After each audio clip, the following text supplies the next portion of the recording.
接下来方程老师要介绍的是 sigma 的性质。好 ，sigma 有什么性质呢？就是说，它如果两个相加，再取 sigma， 它可以好像有分配率而分开这样子。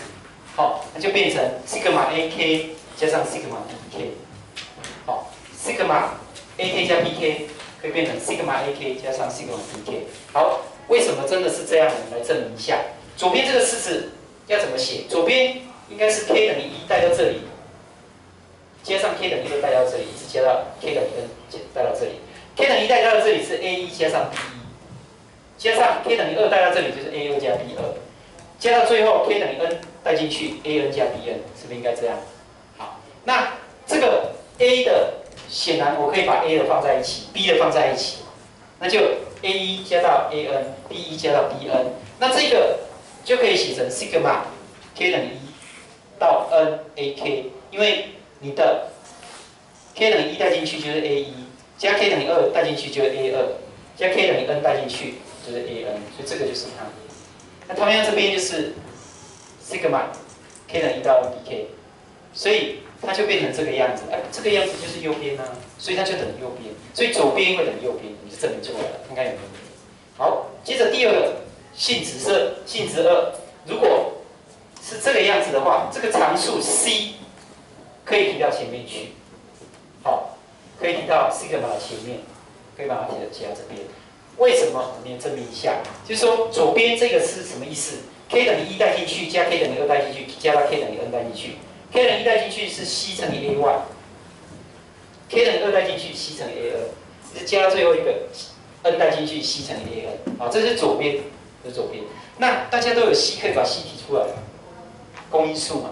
所以剩下的 a1 加到 an，a 加到 an 跟刚才一样，它就可以写成这个样子。所以它就变成 c 乘上 sigma k 等于1到 n ak， 这个就是右边。好，这个就是右边这一个，好，就是长这个样子。又证明出来了。对，好，再来第三个性质 ，sigma k 等于1到 n，c 注意到这个地方没有 k， 就这个没有 k 的话。k 对它来讲就没有变化，好，所以这个叫做一个常数。那当你是常数的时候，注意它的答案是要乘上，不是只有 c 哦，前面还要乘上个数。看你这里有几个，1到 n 就有 n 个，就乘以 n。好，那这个证明其实很容易，就是说这个其实是什么？就是 k 等于1带进去，加 k 等于2带进去，加 k 等于 n 带进去。可是这里没有 k 让它带，所以它带不进去，所以它 k 等于1的时候，这里是 c。k 等于1的时候，它是 c。再加上 k 等于2的时候，它还是 c， 它没有办法变，因为没有 k 让它变。好，一直加到最后 k 等于 n 的时候，它还是 c， 所以它这边就相当于有 n 个 c 在相加。n 个 c 相加的话，那就是 n 乘以 c 嘛，就等于右边了，就等于右边。好，这个就是我们的 sigma 的性质。那么它也可以再重复组了，比如说 sigma 的m 乘上 sigma ak 加上 n 乘上 sigma bk， 这个会等于什么呢？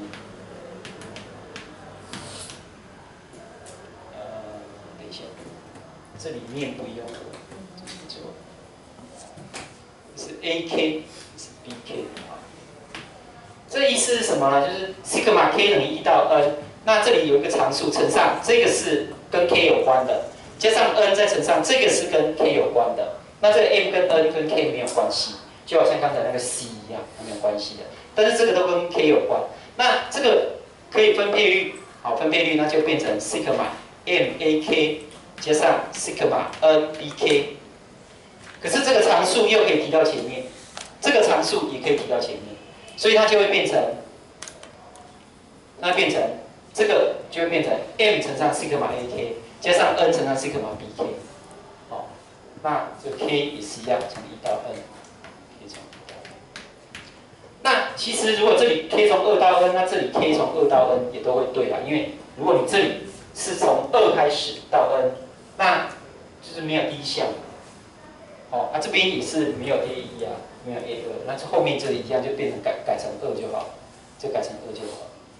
好，它还是一样，照样是可以分配过来，好，照样用分配，可以分配过来。应该有没有问题？这是 sigma 的性质。